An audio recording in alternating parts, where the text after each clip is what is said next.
High everyone, আমি nail artist Riya. আজ তোমাদের সঙ্গে শেয়ার করতে এসেছি একটা trending nail art soft gel এক্সটেনশনের ওপর। তো আমি স্টেপ বাই স্টেপ করতে থাকি আর তোমরাও দেখো, আর তার সাথে তোমাদেরকে আমি কিছু কথা বলতে এসেছি। না, আজকের কোনো রকম কন্ট্রোভার্সিয়াল কোনো কথাই আমি আমার এই ভিডিওতে বলবো না। শুধু এটাই বলবো যে যার মতো কাজ করে যাও, সে 99-এও দিতে পারো, 49-এও দিতে পারো, যা ইচ্ছা তোমাদের দিতে পারো। তোমাদের কাজের কোয়ালিটি যেরকম হবে অবশ্যই করে তোমরা সেই চার্জেসটাই নেবে। তোমার কাজের কোয়ালিটি যদি 99-এর মতো হয় তাহলে তুমি 99-এই নেবে। এটা নিয়ে আর কোনো রকম কন্ট্রোভার্সি, কাদা ছুড়াছুড়ি একদমই করার আমার ইচ্ছে নেই।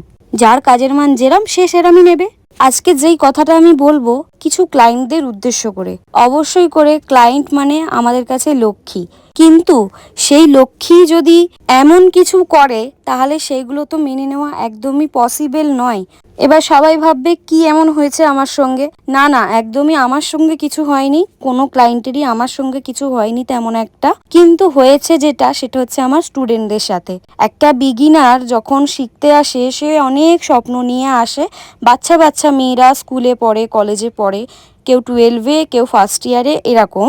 সেখান থেকে তারা কোর্স জয়েন করে সেখান থেকে বাড়িতে কিছু কিছু টাকা জমিয়ে বা নিজেদের হাত খরচা থেকে কিছু টাকা জমিয়ে তারা প্রোডাক্টও তোলে, যে একটা কাজ শিখেছে তারা কাজ করবে এবং তারাও স্বাবলম্বীভাবে নিজেদের পায়ে দাঁড়াবে। তো এইসবে কোনোটাই ব্যতিক্রম নয় আমার স্টুডেন্টদের ক্ষেত্রেও। তো একজন ক্লায়েন্ট আমার স্টুডেন্টকে বলে যে আমি আসবো করে করে সকালে পর্যন্ত বলে সে তারপরে সে ডিজাইন তার আগেই সব তাকে পাঠিয়ে দিয়েছিল, কিন্তু সেই মুহূর্তে তার কাছে কালার পর্যন্ত ছিল না। তারপরে সে কালারটাও অ্যারেঞ্জ করে, তারপরে সে জানতে পারে যে সে আসবেই না, মানে এমনকি সে রিপ্লাইই করছে না, ব্লক করে দিয়েছে। মানে কিরকম টাইপের তোমরা মানুষ আমাকে একটু বলবে? এগুলোকে কি বলে? চিটিংবাজি বলে না কি বলে? আমি আমার স্টুডেন্টদেরকে সবসময় এটাই শিখিয়ে এসেছি যে কখনোই ক্লায়েন্টদেরকে ফেরাবে না। অন্তত পক্ষে বলবে যে এইটার বদলে আমি এইটা করে দেবো, কিন্তু ফেরাবে না, ঠিক আছে? তো সেই ক্ষেত্রেই সে তার যে কালারটা লাগবে সেই কালারটুকুও অ্যারেঞ্জ করে।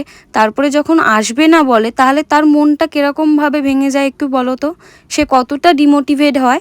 আর আমার স্টুডেন্ট একদমই বিগিনার, তার ফোনপে জিপের কোনোরই ব্যবস্থা নেই, তো সেই জন্য সে একদমই কোনো রকম অ্যাডভান্স পেমেন্টের কথা কিছু বলেও নি তাকে। তো তোমাদের সকলকে একটাই কথা বলবো, কাউকে ভরসা করে বুকিং নিও না অ্যাডভান্স পেমেন্ট ছাড়া। তো আজকের কাজটা এই পর্যন্তই। কেমন লাগলো জানিও। তো চলো, টাটা।